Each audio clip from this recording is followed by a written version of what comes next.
താഴ്വാരത്തൊരു വിദ്യാലയമുണ്ടേ, പുന്നപ്പുഴയുടെ ഓരം ചേർന്നൊരു പള്ളിക്കുടമുണ്ടേ. വെള്ളരിമലയുടെ താഴ്വാരത്തൊരു വിദ്യാലയമുണ്ടേ, പുന്നപ്പുഴയുടെ ഓരം ചേർന്നൊരു പള്ളിക്കുടമുണ്ടേ. ഓടമഞ്ഞിൽ അണിഞ്ഞൊരുങ്ങി നിറഞ്ഞു നിൽക്കുന്നേ, നാടിനുയരായ അറിവിൻ മധുരം പകർന്നു നൽകാനായി.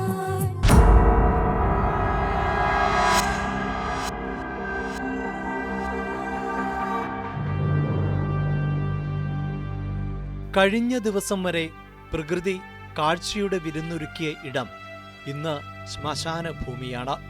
തകർന്നടിഞ്ഞ വീടുകൾ, മണ്ണിലും ചെളിയിലും പൂണ്ട മൃതദേഹങ്ങൾ, ശരീരഭാഗങ്ങൾ.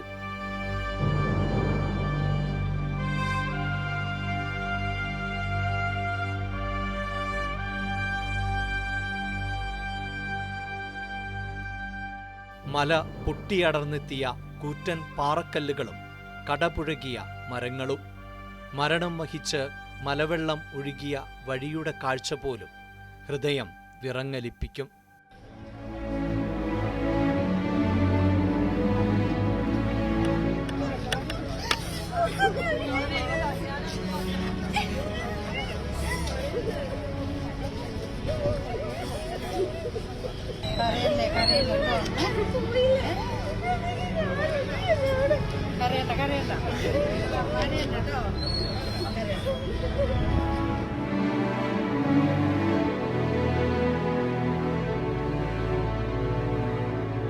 എന്റെ പെങ്ങള്, എന്റെ അമ്മ, എന്റെ പെങ്ങളെ ഭർത്താവ്, പെങ്ങളെ മൂത്ത ചെക്കണ്, പെങ്ങളെ പെൺകുട്ടി, പിന്നെ മൂന്നാമത്തോണ്, പെങ്ങളെ മൂന്നാമത്തോണ്, പിന്നെ മകള്, മരുമകന്, എന്റെ പേരക്കുട്ടി, ചെക്കണ് ഒക്കെ പോയി. മിഞ്ഞാണ് വൈകുന്നേരം എന്റെ പെങ്ങള് വിളിച്ചിരുന്നാണ് എനിക്ക്. എന്റെ മൂത്ത ചെക്കന്റെ ഭാര്യക്ക് പള്ളിയിലുണ്ട്, മുത്തച്ചാണാകാൻ പോവാണൊക്കെ പറഞ്ഞ് ഞങ്ങള് അവളെ പോയത്. ഉറ്റവരെ നഷ്ടമായവരുടെ ആർത്തനാദങ്ങളാണ് ഇവിടെയും. കല്ലും മണ്ണും മരവുമൊക്കെ മാറ്റി രക്ഷാപ്രവർത്തകർ ജീവന്റെ തുടിപ്പ് തേടുമ്പോൾ ഉറ്റവരെ നഷ്ടമായവർ ക്യാമ്പുകളും ആശുപത്രികളും കയറിയിറങ്ങുകയാണ്. പ്രതീക്ഷ പറ്റിയ കണ്ണുകൾ കൊണ്ട് അവർ തെരഞ്ഞുകൊണ്ടേയിരിക്കുന്നു പ്രിയപ്പെട്ടവരെ.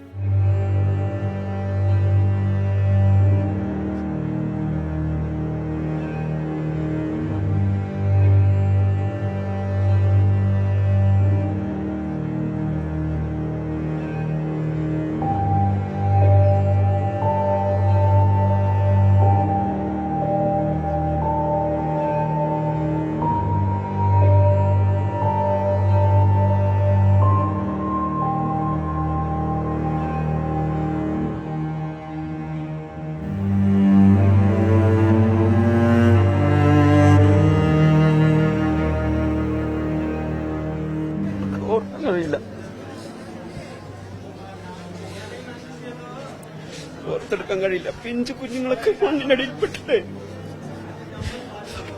ഓർക്കാൻ കഴിയില്ല. ഞങ്ങളെല്ലാം രക്ഷാപ്രവർത്തനത്തിലായിരുന്നു. എന്റെ വീട് സേഫാ, അതായത് ഉരുൾപൊട്ടിയതിന്റെ ഒരു 1 കിലോമീറ്ററോളം ദൂരെയാണ് എന്റെ വീട്. അവിടുന്ന് ഞങ്ങൾ ഈ സംഭവം അറിഞ്ഞതിന് ശേഷം 1 മണിക്ക് ഞങ്ങൾ ഈ സംഭവ സ്ഥലത്തേക്ക് ഞങ്ങൾ പോവാ, സേഫായി ഞങ്ങൾ പോവുക. അതായത് റോഡ് ഗതാഗതം എവിടെയാണോ തടസ്സപ്പെടുന്നത് അതുവരെ പോയി രക്ഷപ്പെടുത്താന്നുള്ള രീതിയിലാണ് ഞങ്ങൾ പോകുന്നത്. അവിടെ പോയി ടൗണിലെത്തിയപ്പം മുട്ടോളം ചെളി, കല്ല്, മണ്ണ് എല്ലാം വീണത്, ലൈനൊക്കെ പൊട്ടി വീണ് നിലത്ത് കിടക്കുക. അപ്പോൾ ഞങ്ങളവിടുത്തെ ടാക്സി ഡ്രൈവേഴ്സും ലോഡിങ്ങുകാരും അവിടെയുള്ള സമീപത്തുള്ള ആൾക്കാരൊക്കെ കൂടി രക്ഷാപ്രവർത്തനത്തിൽ ഏർപ്പെട്ടു. എന്നുവെച്ചാൽ ടൗണിന്റെ ഇവിടുന്ന് അങ്ങോട്ട് പോകുമ്പോൾ ടൗണിന്റെ ഇടതുവശത്തോട്ടുള്ള വീടുകൾ മുഴുവൻ വെള്ളത്തിലായി. അവിടെ പിഞ്ചു കുഞ്ഞുങ്ങളൊക്കെ വെള്ളത്തിനടി കിടക്കുക. ഞങ്ങൾ എന്നിട്ട് ഒരു 10-39ഓളം പേര് കുടുംബങ്ങളെ ഞങ്ങൾ മേലക്കയറ്റി രക്ഷപ്പെടുത്തി മേലക്കയറ്റി വിളിച്ചു. അതിനുശേഷം അവിടുന്ന് അങ്ങോട്ട് ഇറങ്ങാൻ നിവൃത്തിയില്ല, കുഴിയ വരാൻ നിർത്തിയില്ല. ഞങ്ങൾ ഇറങ്ങുമ്പോൾ അരക്കോളം ചെളിയിലായി. ആ ചെളി ഇപ്പോഴും പോയിട്ടില്ല, അതുണ്ടോ? ആ ചെളിയിൽ നിന്നുകൊണ്ടാണ് ഞങ്ങൾ ചെയ്തത്. അവിടുന്ന് ഇറങ്ങാൻ പറ്റുന്നില്ല. പിന്നെ കിണർ എവിടെയാണ്, സെപ്റ്റിക് ടാങ്ക് എവിടെയാണ് ഒന്നും അറിയുന്നില്ലല്ലോ. എല്ലാം തകർന്ന് എന്താ പറയാ, കുഴഞ്ഞു മറിഞ്ഞു കിടക്കുക. മരങ്ങളും എല്ലാം വന്നിട്ട്. അപ്പം ഇതിനിടയിലും അലർച്ചയും കരച്ചിലും എല്ലാം കേട്ടിട്ട് ഞങ്ങൾ പറ്റുന്ന ആൾക്കാർ ചെയിനായി നിന്നിട്ട് ഓരോരുത്തരെ കയറ്റി ഒരു 10-39 ആളുകളെ ഞങ്ങൾ അവിടുന്ന് കയറ്റി രക്ഷപ്പെടുത്തി കൊണ്ടുവന്നു. ബാക്കിയുള്ളൊരു കുറെ ആളുകൾ അങ്ങനെ പോയി. അതെ, അവിടെ വന്നില്ല, രക്ഷപ്പെട്ടു. ഉണ്ടായിരുന്നു പ്രായമായൊരു.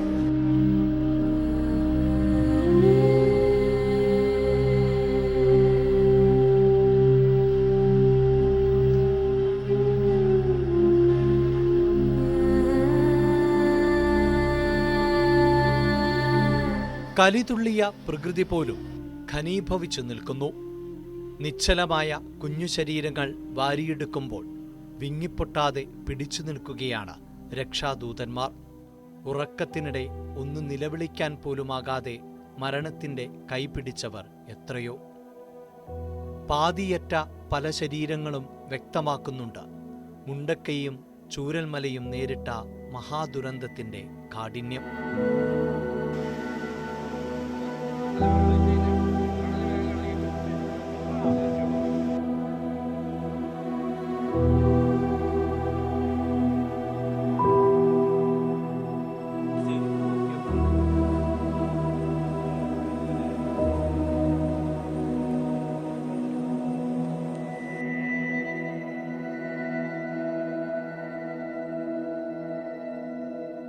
മുണ്ടക്കൈയിൽ എല്ലാം തകർന്ന് മണ്ണിലാണ്ടുപോയ ഓരോ വീടുകൾക്കുള്ളിലും ഹൃദയഭേദകമായ കാഴ്ചകളാണുള്ളത്. മണ്ണിനടിയിൽപ്പെട്ട ഒരു വീട്ടിൽ കസേരയിൽ ഇരിക്കുന്ന നിലയിലാണ് 3 പേരുടെ മൃതദേഹം രക്ഷാപ്രവർത്തകർ കണ്ടെത്തിയത്. കട്ടിലിൽ കിടക്കുന്നവരും പുറത്തേക്ക് ഓടാൻ ശ്രമിച്ചപ്പോൾ മരിച്ചു വീണവരുമെല്ലാം മുണ്ടക്കൈയിലുണ്ട്.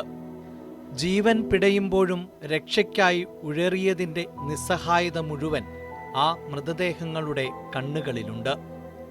രക്ഷാപ്രവർത്തനത്തിനിടെ കുട്ടികളടക്കം 5-6 മൃതദേഹങ്ങൾ കെട്ടിപ്പിടിച്ചു കിടക്കുന്നത് കണ്ടതായും രക്ഷാപ്രവർത്തകർ പറയുന്നു.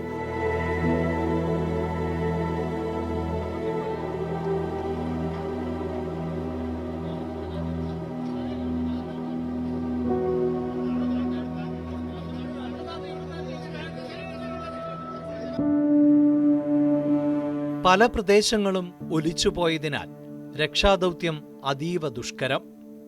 6 കുത്തൊഴുക്കിനെപ്പോലും വകവയ്ക്കാതെയാണ് സേനാ അംഗങ്ങളും നാട്ടുകാരുമൊക്കെ തോളോടു തോൾ ചേർന്ന് രക്ഷാപ്രവർത്തനം നടത്തുന്നത്. അവർ കരം നീട്ടി ഇക്കരയെത്തിച്ചത് 100 കണക്കിന് പേരെയാണ്.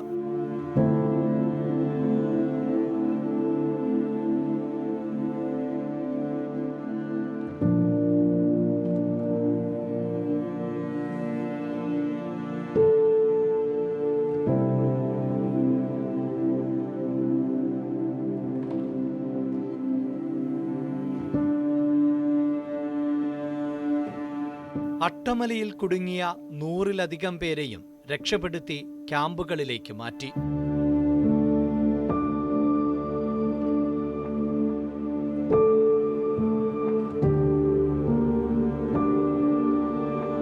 കാരണം ഒരു വിവരം നമുക്ക് നേരത്തെ വിട്ട് ഒരു വിവരം അറിയണമെങ്കിൽ പ്രശ്നമില്ല.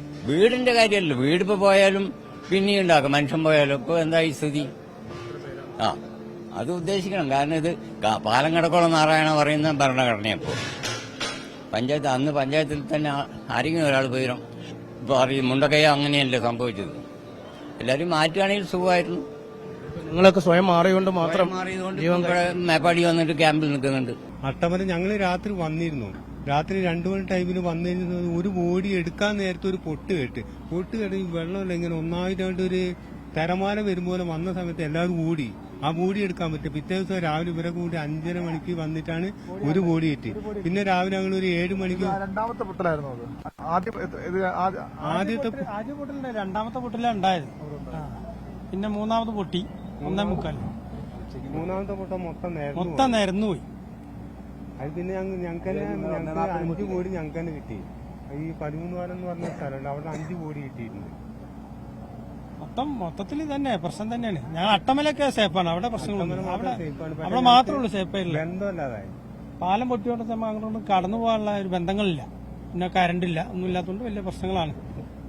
അപ്പൊ ക്യാമ്പ് പോയിക്കൊണ്ടിരിക്കുന്നു. ഞങ്ങൾ ഇറങ്ങി ഓടി മേലെ കയറി, ടെറസിന്റെ മേലെ കയറിയിട്ട് പിന്നെ ഞങ്ങൾ അങ്ങോട്ട് കിടക്കുക ചെയ്ത് കയറി മലയ്ക്ക് കയറി അങ്ങോട്ട് പകുതി ഞങ്ങൾ എത്തുമ്പോഴേക്കും വന്നു, താഴേക്ക് വന്നു. പിന്നെ ഞങ്ങൾ തിരിഞ്ഞു നോക്കുമ്പോൾ കാണുന്നത് ഒരു പുക മാത്രമേ കാണുന്നുള്ളൂ, വേറെ ഞങ്ങൾക്കൊന്നും കാണുന്നില്ല. പിന്നെ ഞങ്ങൾ നേരം വെളുക്കുന്ന 5-6 മണി വരെ ആ മഴയും കൊണ്ട് ആ കാട്ടിൽ തന്നെയായിരുന്നു. പെരുമഴ, ഒരു പുട പോലും ഞങ്ങളെടുത്ത് ഒന്നുമില്ല, ഞങ്ങൾ ഒരു ചെരുപ്പ് ഒന്നുമില്ല, അങ്ങനെ ഓടിയതാ, ഒന്നുമില്ല. ഞങ്ങൾ കുറച്ച് ഓടിയവര് ഒരു 10-100 ആളവിടെ ഉണ്ടായിട്ടുണ്ടാവും, 100 അത്രല്ല, പിന്നെ എണ്ണം എനിക്ക് കറക്റ്റ് പറയാൻ അറിയുന്നില്ല. ഞങ്ങൾ അവിടെ നിന്നവര് മാത്രം ബാക്കി എല്ലാരും പോയി. എന്റെ ചെറിയച്ഛനും പോയി, എന്റെ ചെറിയച്ഛനും എന്റെ ആങ്ങളെയും പോയി. അവര് മുണ്ടക്കായലാണ്. പക്ഷെ അവര് ആ വീട് ഒലിച്ച് അങ്ങനെ വന്നിട്ട് ഒരു കുളത്തിലേക്കാണ് താഴ്ന്നിട്ടുള്ളത് എന്ന് പറയുന്നുണ്ട്. ചേട്ടാ അവിടുന്ന് നോക്കിയ ചേട്ടൻ കിട്ടുമെന്ന് പറയുന്നുണ്ട്. അതെങ്ങനെയെങ്കിലും കിട്ടിയിട്ടില്ല. അതെങ്ങനെയും കിട്ടാന് ശ്രമിച്ചിട്ട് ഞങ്ങക്ക് ചേട്ടൻ ഒന്ന് കാണിച്ചു തരാം. ഉള്ളുലയ്ക്കുന്ന ദൃശ്യങ്ങളാണ് ആശുപത്രി പരിസരങ്ങളിലും ദുരിതാശ്വാസ ക്യാമ്പുകളിലും എല്ലാം. ഉറ്റവരിൽ ആരൊക്കെ ബാക്കിയാണ് എന്ന് പോലും പലർക്കും അറിയില്ല. ചാലിയാറിൽ കിലോമീറ്ററുകൾ അകലെ മലപ്പുറത്തേക്ക് ഒഴുകിയെത്തിയ ചില മൃതദേഹങ്ങളും വയനാട്ടിൽ എത്തിച്ചിട്ടുണ്ട്. മരിച്ചവരെ തിരിച്ചറിയാൻ കണ്ണീർ പൊഴിച്ച് ബന്ധുക്കൾ എവിടെയും കാത്തുനിൽക്കുന്നു.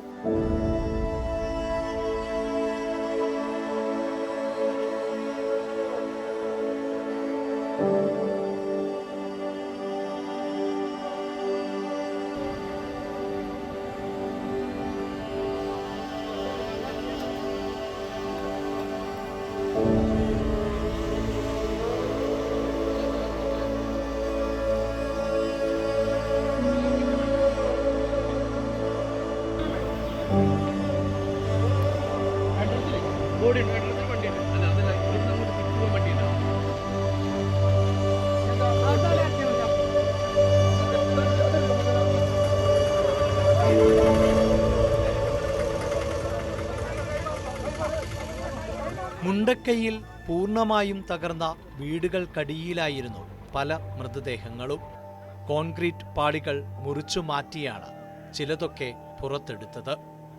മൃതദേഹങ്ങൾ ഉള്ളയിടം തിരിച്ചറിയാൻ കടാവർ നായ്ക്കളെയും ദുരന്തഭൂമിയിൽ എത്തിച്ചിട്ടുണ്ട്.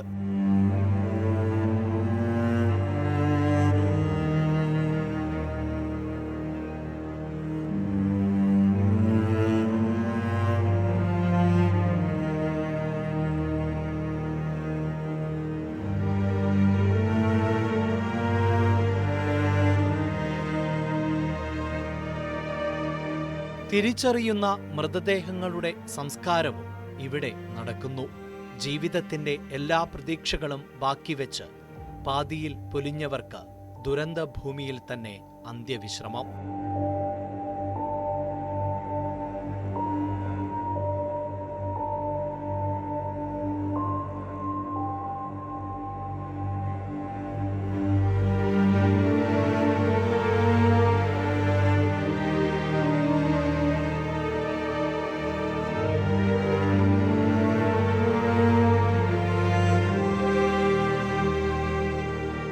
കൂടപ്പുറപ്പോലുള്ള എല്ലാ ജനങ്ങളല്ലേ നമ്മളെ ആൾക്കാരെല്ലാം നമ്മൾ കൂടുതലുള്ള ആൾക്കാരല്ലേ, എല്ലാവരും പോയില്ലേ.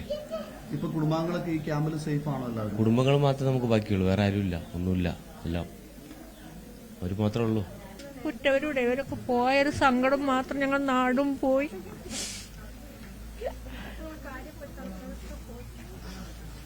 എന്ത് ചെയ്യാനാ, ഞങ്ങളെ വിധി ഇങ്ങനെ ആയിരിക്കും, അതുകൊണ്ടായിരിക്കും. മരിച്ചവരുടെ കൃത്യമായ കണക്കുകൾ ശേഖരിക്കാനുള്ള ശ്രമങ്ങൾ തുടരുകയാണ്.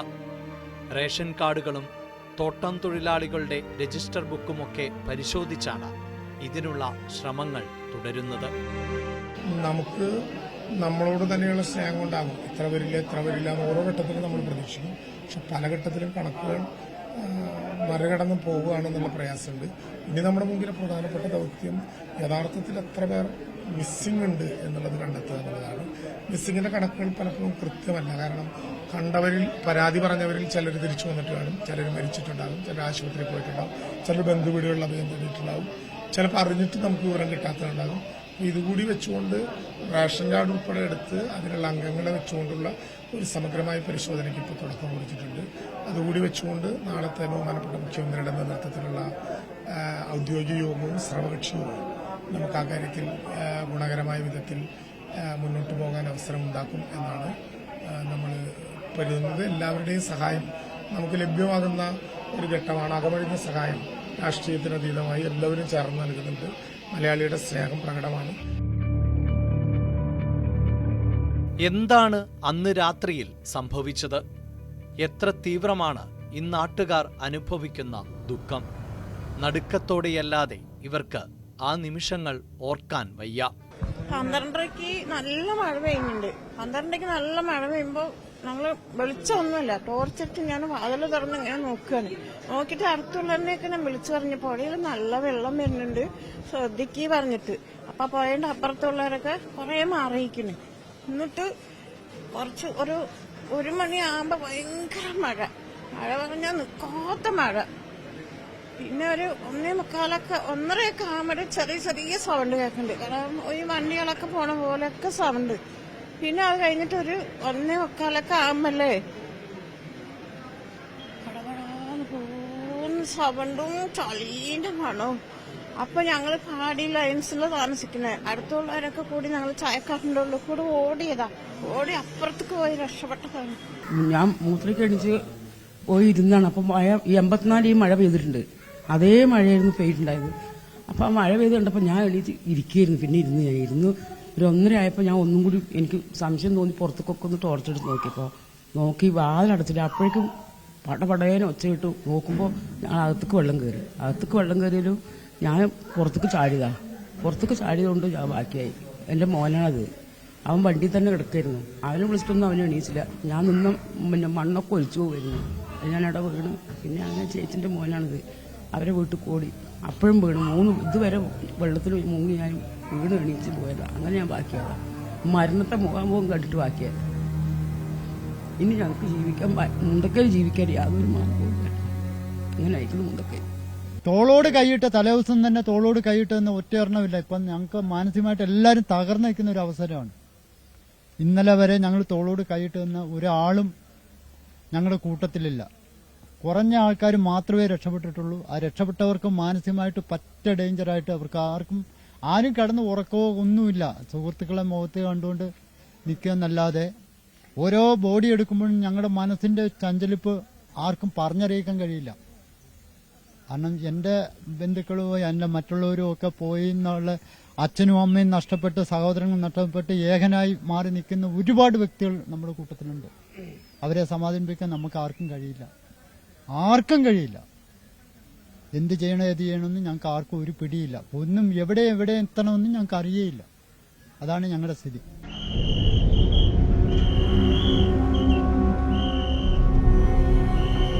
മുണ്ടക്കയിലെ 3 അംഗ കുടുംബത്തെ ഒന്നാകെ മലവെള്ളപ്പാച്ചിൽ കൊണ്ടുപോയി. ഓട്ടോ ഡ്രൈവറായ ശിവൻ, ഭാര്യ പ്രമോദിനി, മകൾ ജിജിന എന്നിവർ മരിച്ചതായാണ് അധികൃതർ സ്ഥിരീകരിച്ചത്. കൂറ്റൻ പാറക്കല്ലുകൾ മൂടി അതിഭീതിതമാണ് മുണ്ടക്കയിലെ സാഹചര്യം. വീടുകൾ ഉണ്ടായിരുന്നതിൻ്റെ ശേഷിപ്പുകൾ കോൺക്രീറ്റ് കഷ്ണങ്ങൾ മാത്രമായിരിക്കുന്നു. പ്രദേശത്തെ മസ്ജിദ് തകർന്നു. അവിടെ ഒരു ഫുട്ബോൾ ഗ്രൗണ്ട് ഉണ്ടായിരുന്നു എന്ന് തിരിച്ചറിയാൻ ശേഷിക്കുന്നത് ഒരു ബോർഡ് മാത്രം.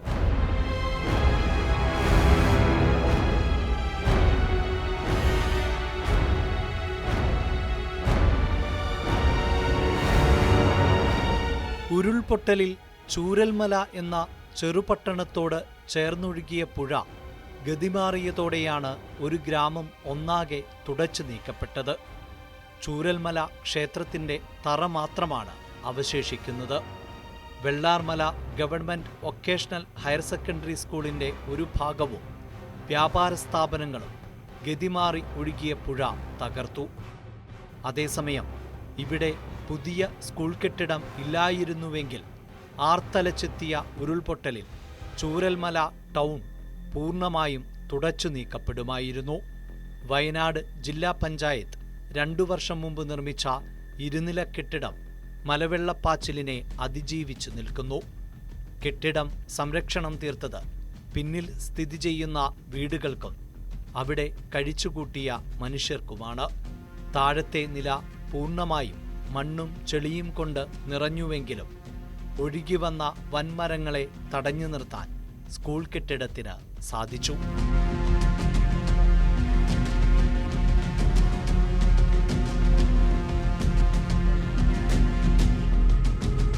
രക്ഷാപ്രവർത്തനം എല്ലാ സംവിധാനങ്ങളും പ്രയോജനപ്പെടുത്തി പൂർണ്ണതോതിൽ തുടരുകയാണ്. അതിനിടെ രാഷ്ട്രീയ വിവാദങ്ങളും ഉയരുന്നുണ്ട്. ദുരന്ത മുന്നറിയിപ്പ് നൽകിയിരുന്നതായി കേന്ദ്ര ആഭ്യന്തരമന്ത്രി അമിത്ഷാ പറയുമ്പോൾ അലർട്ട് നൽകുന്നതിൽ വീഴ്ചയുണ്ടായി എന്നാണ് മുഖ്യമന്ത്രിയുടെ മറുപടി. मैं सदन के सामने स्पष्टता करना चाहता हूं, 23 जुलाई को केरल सरकार को अर्ली वार्निंग भारत सरकार की ओर से दी गई थी. 23 जुलाई को 7 दिन फिर 24 को गई, फिर 25 को गई, 26 तारीख को मान्यवर ये कहा गया कि 20 सेंटीमीटर से ज्यादा वर्षा होगी, भारी वर्षा होगी, लैंडस्लाइड होने की संभावना है, मड भी रस होकर आ सकता है और लोग इसके अंदर दबकर मर भी सकते हैं. ആ പറയുന്നതിലെല്ലാം ഒരു ഭാഗം വസ്തുതയുണ്ട്, ഒരു ഭാഗം വസ്തുതയല്ലാത്തതുമുണ്ട്. നിങ്ങൾക്ക് എല്ലാവർക്കും അറിയാവുന്നതാണല്ലോ മുന്നറിയിപ്പുകളുടെ കാര്യം. നിങ്ങൾ മാധ്യമങ്ങളുടെ പ്രതിനിധികളാണല്ലോ. എല്ലാ മാധ്യമങ്ങളും ഈ മുന്നറിയിപ്പുകൾ സാധാരണ കൊടുക്കാറുണ്ടല്ലോ. ഈ പറയുന്ന മുന്നറിയിപ്പ് കാലാവസ്ഥാ മുന്നറിയിപ്പാണ്. ആ കാലാവസ്ഥാ മുന്നറിയിപ്പ് എല്ലാ കാലത്തും നമ്മുടെ നാട്ടിൽ അതീവ ഗൗരവത്തോടെ പരിഗണിക്കപ്പെടാറുണ്ട് എന്നുള്ളതാണ് വസ്തുത. ഞാനിതിനെ മറ്റൊരു രീതിയിൽ എടുക്കുന്നില്ല. ഒരു പഴിചാരേണ്ട ഒരു ഘട്ടമായിട്ടല്ല ഇപ്പോൾ ഇതിനെ ഞാൻ കാണുന്നത്. പരസ്പരം പഴിചാരേണ്ട സന്ദർഭവുമല്ല ഇത്. പക്ഷേ